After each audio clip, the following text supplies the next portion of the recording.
Hello mga perfect!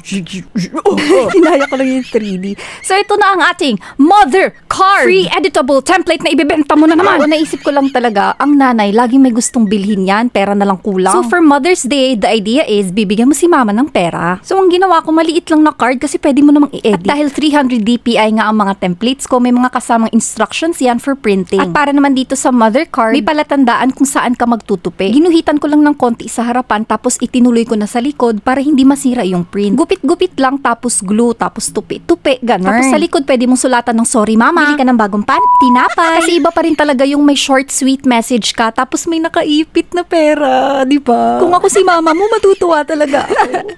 Anyway, you can go to my website at craftiastudio.com and you can download this for free. At finally, open na ang ating 2024 party library. At may kasama na rin yung exclusive tutorial. Ano pang hinihintay mo? Huwag kalimutan mag-like, share, follow. Bye mga perfect!